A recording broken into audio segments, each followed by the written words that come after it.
All right, so here's our talk. We're talking about mindful learning in the age of distraction, and we'll talk a little bit more about what I mean by distraction, but you guys already know what I mean. I assume that you have some questions coming in, so I'd like to address those. First of all, no, you do not, in fact, have to be a Buddhist, although there are a lot of principles of Buddhism in mindfulness learning. The other scary question, no, but it turns out it helps, in fact, if you are a hippie. And a lot of the research that's out there on mindfulness, as you'll see a little bit later, sounds pretty hippie-like. But there's some good science backing it up. So another question you might have is, does mindfulness mean meditation? It doesn't have to, but it does. And in my practice and what I've done in the classroom, it does. So we're going to start the way I start some of my classes with 3 minutes of meditation. What does that mean if you haven't done this before? Here's the central guidelines that I like to give. So just the basics. You're going to take 3 minutes. I'll let you know when 3 minutes are up. Focus on your breathing. You can pay attention to the sensation of your breath in your nostrils or in your mouth. Sit up straight so that you're breathing fully and deeply. Your goal is to be here in this place, in this time, in the present moment, and let your thoughts come and go. Right? So for me, the analogy that works is like a stream. So things are going to come up in your brain, and you just kind of let them go. So the things you did today, oh, that annoying student or that really awesome class I taught, you're not going to follow that path down and think more about it. You're just going to let it go. I can think about that later. And this, what I have to do later tonight, I got to go get groceries. You're not going to go down your grocery list. You're just going to let it go and keep taking yourself back to here, this present moment. And you're also not going to get freaked out that you keep having thoughts coming, right? You're just going to, all right, I thought about that, and I let it go. So if a stream analogy works for you, it's going down the stream. Whatever works, that's what to do. All right? So, and I will do it with you. Here's another thing that works for me is, okay. And what do you think of this? Because I just made this up. Or maybe my mom told me, but I close my eyes and, because if I focus on my breathing, I get all focused on my breathing. It doesn't work for me. I don't.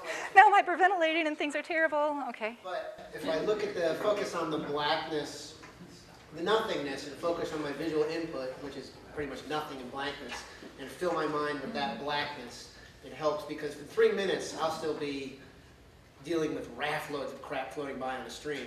Mm-hmm. But if I actively banish it from my mind using this blackness thing, maybe we'll get a little closer. All right. So another strategy. This raises the good question, what do you do with your eyes, open or closed? It's up to you. Like within Buddhism, they say have your eyes open so you're not falling asleep. But there's a lot of visual stimuli going on, so if closed eyes works better for you, that's fine too. A blank sheet of paper is another way to like visualize. I'm just going to keep thinking of whiteness or blackness or whatever. All right. So whatever works for you, you're not necessarily going to get it right or wrong. Go, 3 minutes, and I'll be here with you. Okay, so that's about 3 minutes. Welcome back. We'll talk about that later, but for now, hey, look, that's really cool. So here's what we're doing today, what I'm doing today. The main topics, the challenges of teaching today, that distraction thing, some solutions real quickly, and why mindfulness is a pretty great solution in my experiments so far and in the research out there. A review of some of the research out there, some studies, some things that people have done in classrooms, both in K through 12 education and in higher education, and then my own experiment in the composition classroom this past fall. So some of the challenges we face, this comes from an article talking about innovative teaching strategies in Wired magazine, talking about where are we today, and this is not the only voice that is making this point, but one of many voices saying, hey, things have changed. We have infinite information. We've got the internet now. We are not the professors in the classroom, the only access to education, so what do we do to make students engaged and mindful and successful? So I'll read some of these to you. So this access to a world of infinite information has changed how we communicate, process information, and think. Working with decentralized systems have proven to be more productive and agile than rigid top-down ones. Innovation, creativity, independent thinking, these are what we need to give to our students. And again, we see these ideas coming out more and more. And yet, that second paragraph, our model of public education doesn't do those things because it's still pretty rigid and hierarchical and like a factory line or workplace. Valuing punctuality, regularity, attention, silence, all those other things. I walked by somebody's classroom today showing this. Was it anybody here? I think maybe it was Maggie Floyd. Are you guys familiar with this talk, Ken Robinson? Sir Ken Robinson. It's got like 20 million hits on the TED site on YouTube. How Schools Kill Creativity. It's a great 20-minute talk that basically walks through that same argument that we're working with the 19th century model of education as industrialized, made to produce good, compliant workers, and that doesn't work anymore. Right? That's not the life that we live in and not the society we live in. And he has this nice quote, we don't want to mine the minds of our students anymore. We want to help them be creative, innovative thinkers. He talks a lot about human intelligence as diverse and dynamic as opposed to just one model of intelligence. So expanding what we can expect of our students and how we reach them. Some other challenges, we all know this, right? Increasing rates of ADD, ADHD. I like this map. The average is 11% of kids age 4 to 17 have been diagnosed and or treated for ADHD. South Carolina, there we are at 11.7. I kind of want to know what's going on in Nevada, right? Let's do what they're doing, whatever's happening there, or I guess they're just not getting diagnosed. But we know that kids paying attention, sitting still is a problem, and we can certainly have the argument of why that's a problem or why that's considered a disorder. If we go back to Ken Robinson, he uses the great example of Jillian Lynn, the dancer and choreographer who was diagnosed with ADD, and then they realized, oh, she's a dancer, right? She has all this energy, and she should be utilizing that, and we should have an education system that allows her to utilize that energy as opposed to expecting her to sit still and pay attention to things that bore her. So, more challenges. This book that came out in 2011, Academically Adrift, people familiar with this, right? Huge study with this groundbreaking, hey, 36% of college students go through 4 years and don't really learn much. Right, based on this survey, the Collegiate Learning Assessment, which looks at things like how much are students writing? Are they writing long things? Are they reading long things? Are they do complex critical thinking, stuff like that? So there's some debate about whether that's a good measure of student learning or not, but it still raised some flags, and I think resonated with a lot of us who heard this, like, yeah, I kind of see that, right? I see students leaving the classroom, leaving college, not having gotten much out of their 4 years, so what do we do, right? These are some of the challenges. What are our goals in higher ed? So our updated Bloom's taxonomy, familiar to most people out there? So, you know, we move from the bottom of the pyramid, the basics, stuff, information, to doing things with stuff. And I want to focus on applying, thinking about application of knowledge to other situations, or transfer, as we're talking about in composition, and creating. And we're going to talk about creativity, doing something innovative with that information. What does it mean to be creative? The very simple definition to be creative is to produce something that is new and useful, right? Not just new and not useful, but new and in fact useful. But it does in fact require knowing the field in order to know what's new. And I like this distinction. This comes from that guy's name who I cannot say. Anybody want to give it a stab? Who's written about creativity and flow. He has a book called Flow and a book called Creativity. But he makes this point that I really like and that resonates for me, that in order to be creative, you actually have to learn quite a lot of that information, the bottom of the Bloom's taxonomy, in order to know what's new and what's useful, right? So we do have some obligation to our students to, you know, put information out there with the goal that they do something and make some contribution to that field. Another definition of creativity is moving back and forth between divergent and convergent thinking. And divergent thinking is producing a lot of ideas, and convergent thinking is pulling them together and doing something and evaluating those ideas. So, exercise number 2, divergent thinking. Does everyone have something to write on, write with? Oh boy. If you do, write it down. If you don't, put it in your sweet little head there. How many uses can you come up with for this thing, the paperclip? So I'll give you like a minute. This is actually a test of creativity. How many uses can you come up with for this thing? So if it's in your head, keep it in your head. Don't shout out the answer. And then we'll come back and see how many uses people can come up with. All right, so I think that's about a minute. Technically, you get a whole nother minute, but did anybody get, in just a minute, over 10?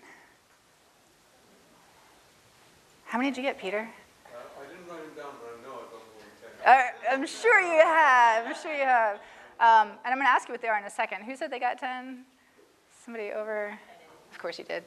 I know, 7? Yeah, pretty good. So in 2 minutes, like getting over 10 means that, sweet, look at all the creativity we have in this room. What are some things you can do with a paperclip? They make awesome emergency Christmas ornament hangers. Indeed they do. Did that. Uh-huh. Broken zipper.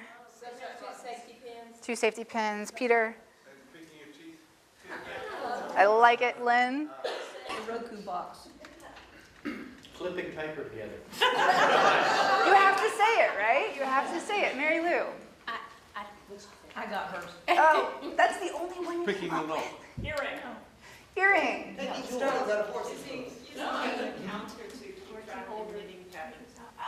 Uh-huh. Chris.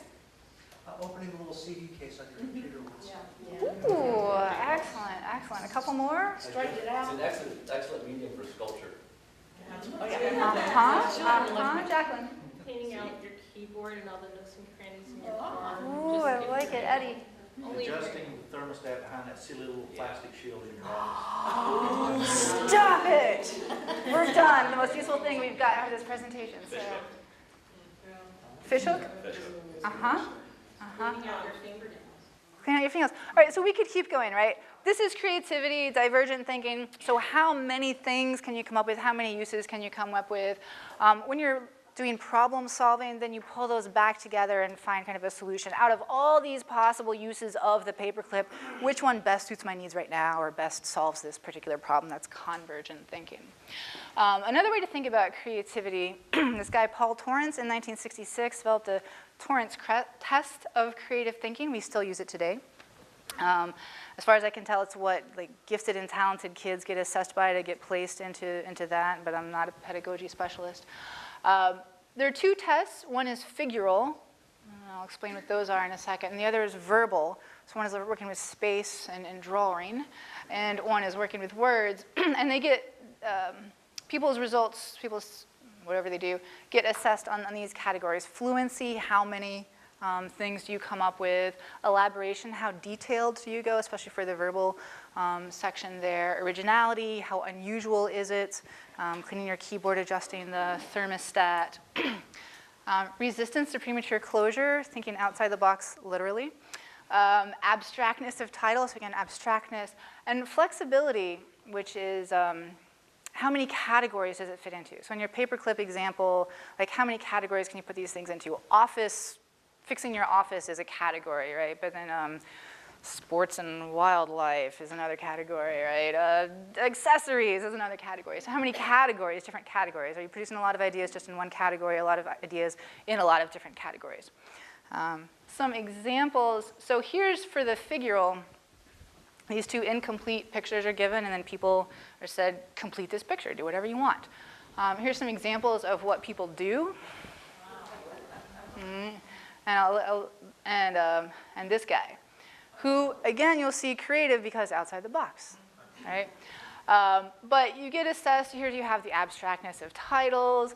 One of the things they look for and score for is sense of humor, right? Is it funny? Does it tell a narrative? How detailed is it? So that's what it looks like to have me some creativity, and they're cute, right? We just kind of like those pictures. However, here's the sad news, my friends. Our IQ scores keep going up, but starting in 1990, scores on this test are going down, and specifically for our little babies, kindergartners through 3rd graders. But we can probably say, hey, it's happening for adults too, and the scores are in fact going down across all the ages, including adults. Some of the things that they're measuring, strengths, how strong people are. This is coming out of a study by this woman, Kim, which was published in 2011. I think looking at these declining scores. She says a couple of things here that I think are really interesting and troubling, right? All right, so we're looking at decreasing scores in strengths. Look what that says about our kids. less emotionally expressive, less energetic, less talkative, less humorous, less imaginative. Wow, that's not where we want to go. And elaboration, elaborate on your ideas. It suggests that everyone can't elaborate on ideas, produce detailed reflective thinking, and I quite like 2 and 3, suggest that we're less motivated and less encouraged to, in fact, be creative. Oh my God. Anybody feeling like crisis? What do we do? A couple other things about creativity, and then we'll get on to some solutions. And in her study, she cites several studies that show a correlation between creativity and a sense of psychological stability and freedom, safety and freedom. And I just pulled this out because I like it. Her point in here is that this is something that happens on the home level, not necessarily on the school level. So not our job to provide safety and freedom, but there's a couple things in here that link up to mindfulness and creativity, that children need time to think in order to be creative and to feel safe. Mindfulness, right? Stopping and breathing and being in the present moment. They need opportunities to engage in the mental process of building knowledge based on the stuff that they've been exposed to, right? So not just perceiving those objects, but then stepping back, and doing something with those perceptions. So that's all mindfulness and coming from Piaget as well as others. All right, where I first ran into the creativity crisis was from this article in Newsweek. There's the cover story in Newsweek a couple of years ago. And that reporter talks about this study that I was just telling you all about, but also says, here are some things that are solving the creativity crisis. It says, we can do this. We can be successful, get that divergent and convergent thinking going. And the example that he talks about in that article is the Hall of Fame School in Akron, Ohio, which employs problem-based learning in the classroom. And working with 5th graders, they gave students a problem. Here you are. The library is really noisy. How can we reduce noise in the library? Go. All right? And they put them in teams, and the students brainstormed, well, what kind of materials block sound? Or what kind of other sounds distract from the noisiness that's coming outside of the library? And they brainstormed. They used what they're learning in their science classes. They used what they're learning in their persuasive writing classes. They ultimately put proposals out there. They talked to the janitor. How could we implement this solution? Wildly successful, really fun for the kids, and their scores on standardized tests ended up improving because they had learned these things that they were meant to be learning in 5th grade, but they learned them in this really awesome problem-based learning situation. Some other solutions, including problem-based learning, PBL. The flipped classroom, is this something people are familiar with, right? So maximizing technology to say, hey, when you're not in the classroom, you go do your reading, you go watch this video, go do this other thing, and then using classroom time for more one-on-one interaction between student and teacher, more mobile, more flexible. MOOCs, massive open online courses. We're debating whether that's a solution or not, right? But it's one way that we're looking at. The badges program, if people are familiar with, like you get not a degree, but you earn badges for taking a MOOC or showing your proficiency some other way. And of course, mindfulness. So I'm not talking about those other things anymore. I'm talking about mindfulness. Here is the most often cited definition from John Kabat-Zinn. What is it to be mindful? To pay attention in a particular way, which is on purpose, in the present moments, and non-judgmentally. 2 distinctions to make here, going back to those initial questions that I know you all had. Do I need to be a Buddhist? No, but it is one concept of mindfulness. And I tap this in, two ways to think about that or to illustrate that or define that. The Noble Eightfold Path in Buddhism, which starts out with right view, right intention, right action, so kind of seeing things as they are, right, as non-judgmentally, going back to that definition. But it also has the component of loving kindness and compassion. Psychological mindfulness, which we'll be talking more about, is these things, paying attention on purpose, mindfully, but with the goal of modifying your behavior, right? So Zen Buddhism, you're Zen, right? And you're just taking it in, accepting things as they are. Psychology, and especially in psychology and learning, we're doing something with that mindfulness and with that awareness. This is the other quote I see all the time, all over the place. William James, great psychologist and mentor of Gertrude Stein, one of my literary heroes, talks about education and mindfulness in this way, that here's our goal, to bring your attention back over and over again, with the idea of character, right, building character in that process. Today, I'm working with Ellen Langer's approach to mindfulness and her definition of mindful learning, so we're digging deeper into her work. Here are the categories that she has for mindfulness, and in different places she has more and less, so I've tried to combine them. What it means to be mindful, to have a mindful approach to learning. Create new categories, which means being alert to distinction, right? How many categories, classes of whatever it is you're observing can you note? Watching a football game, what do you notice about the players? How many categories of distinctions can you make? Openness to new information or novelty, awareness of more than one perspective, which is also sensitivity, and really being in the present moment. So we'll talk about some of those. I like that she also contrasts this to the mindless approach.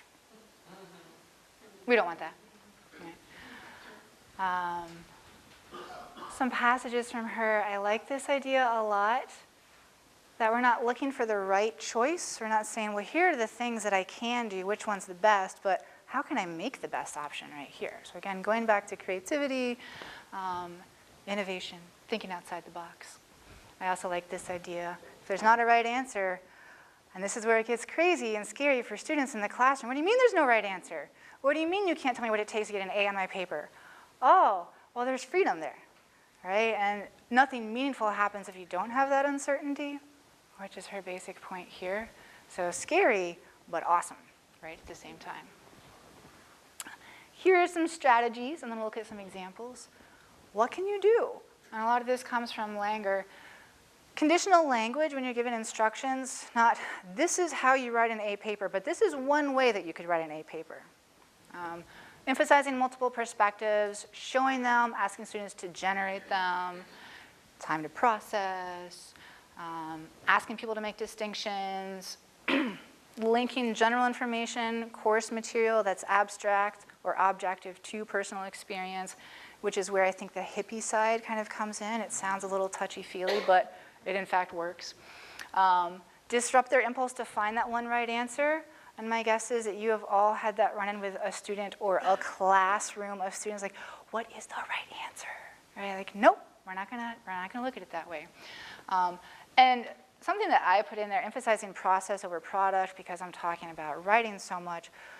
Every day I reinforce this. You're gonna turn in this paper, that's just a thing. It's the process behind the generation of that thing that in fact matters. So we're taking a longer perspective of this, longer view. So here's a couple examples. I'll let you read this. So here's some conditional instructions for a physics class, not a writing class.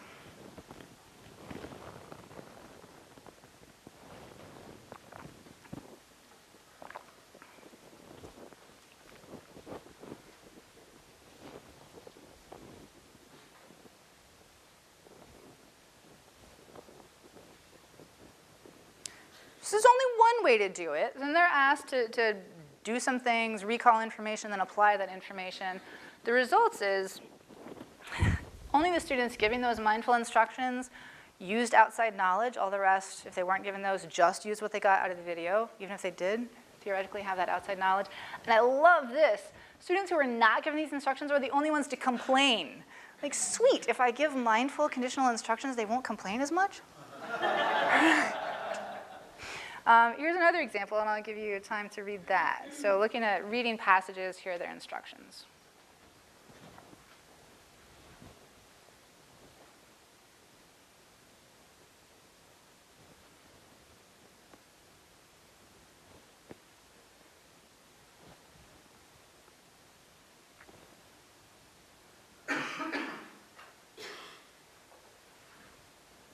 Again, really thinking about multiple perspectives here, as well as relating it to your own experience. The results in a test that had recall, asked them to remember what they read, to write a creative essay, and then they were tested later on a similar test, I think 4 days later. The mindful approach, they all performed the best. Students who were told in advance, this is another part of the experiment, you will be tested, and they were told to memorize, did the worst. All right, so we can speculate about also some test anxiety in there too. Here are some benefits of mindfulness in the classroom and learning. I'm just going to let you read those.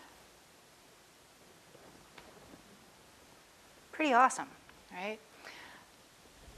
Some other benefits: increased memory, just general, like as a human being, emotional stability, relaxing, dealing with stress, immunity, really cool research on that. Aging, it counteracts the effects of aging, meditation in particular.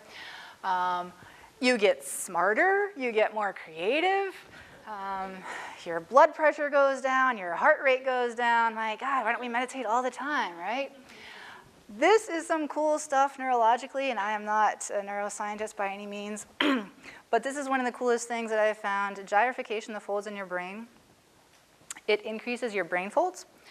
And their study basically said, I have no idea what to do with the picture of the brain, except that apparently this is where the folds happened.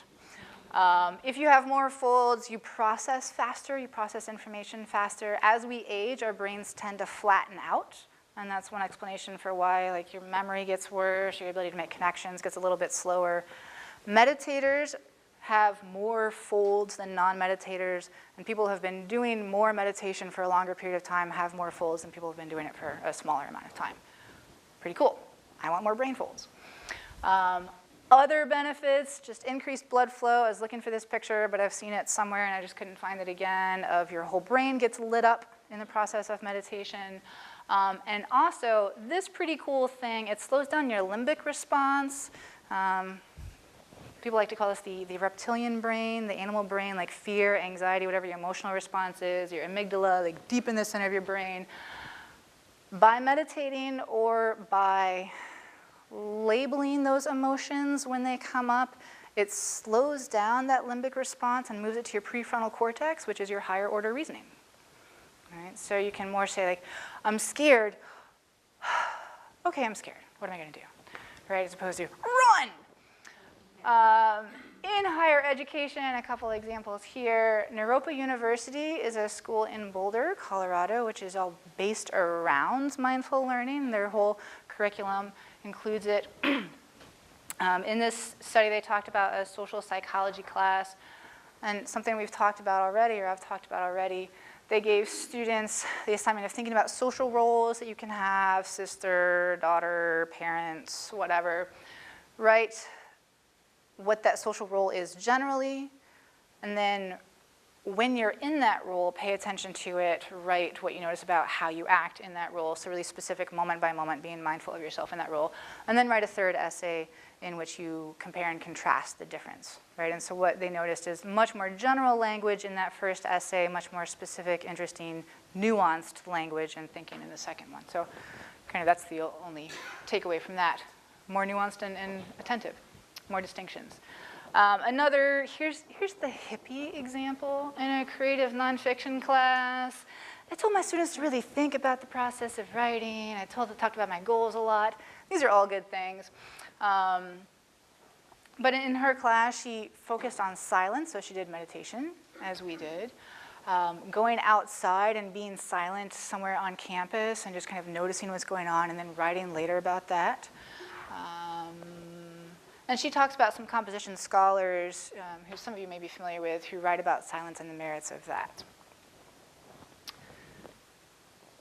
Real quickly, this guy, his goals in thinking about contemplation in the classroom: character, I've talked about that with the William James quote; performance, how we perform on standardized tests, how our students do; depth, richness, and diversity. With these goals in mind, contemplative practices in education, mindful or contemplative, get used interchangeably. These are some of the things he does. Not doing is meditation. A wisdom walk, going out, walking around, paying attention, being mindful. Body focusing, paying attention to your body. So these are some things that he emphasizes and kind of talked about being strategies in the classroom. So things you might steal. Aha, my experiment. So I have two things to talk about. First, I didn't even know I was doing this a year and a half ago, but I did it. And it was mindful. I didn't know that it was mindful. I knew that I did it. So in my English 111 class, which most of you are familiar with what this is, right? Introductory college writing. Our larger assignment that we were working on was a description of place essay.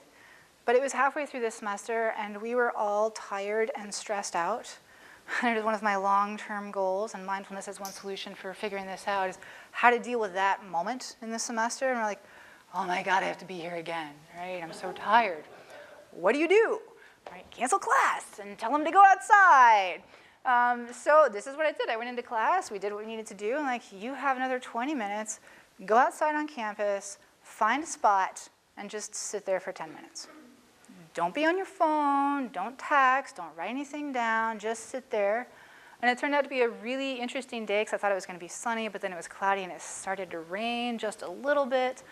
And then I said, so after 10 minutes, you sit there wherever it is you are, and then jot down your impressions. And then we have the lab component. The next day in the lab, I asked them to write about that, what they observed through their senses, and what they noticed about that.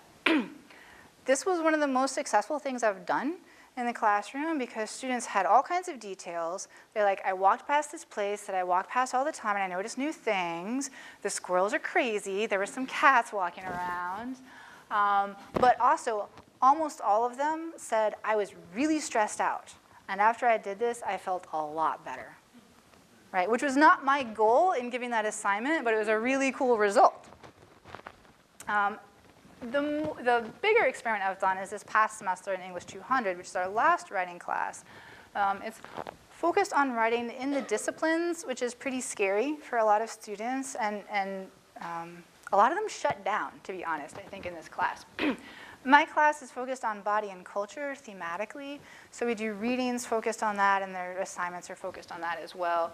So mindfulness and mind-body connection is something that we're talking about and reading about anyway, so I added in some things about mindfulness. So what that meant for me was, as we did, the 3-minute meditation, not at the beginning of every class, but at some classes, like once a week, once every 2 weeks, something along those lines. It might be worth doing every single day to get them into practice. With every major writing assignment they turn in, I ask them to reflect on that. Just a few questions, and I'll show you what those look like. Talking about and emphasizing over and over and over again the idea of application, transfer, and self-evaluation of the choices they've made on those assignments, and I'll show you examples of those. Then, of course, the readings. So there are some readings on the mind-body connection in terms of health and mindfulness. There's a Buddhist monk. There's an essay we read by him in there. And I mentioned this already, process, emphasizing process over product. So I keep telling them, you're going to turn in this essay, and you're not going to be happy with it because it's not done, but it's never done. Let it go, all right? It's good enough. Here are some of the questions. When they turn in those essays, I'm just going to go through examples of what these look like. Pretty similar for the 3 major assignments they do. So the first one, how did you modify your writing process based on what we've covered in class so far? Application. Stop and say, well, not much. I still pretty much did what I tend to do, which some of them say, right? Or I tried this sandwich quote thing that you told us to do. I'm not sure how I did at it, but I tried. What do you think you were successful at? What are you still uncertain about in this, or like unsuccessful about? Trying to get them curious. What do you want to learn more about? And they usually have something for that. Like, I still want to figure out how to have a thesis. And then I always ask this question: anything you want me to know? Right, like, and this could be anything, and I get things like, my grandmother's in the hospital, this might not be the greatest paper you see from me, or I have no idea what a thesis is, right? So it's just for me and the student, nice feedback. See how these modify. In the next short response essay, the modify your writing process question asked, based on the feedback you got from that first assignment, did you do anything with that? Anything you're more successful about, anything you're still uncertain about?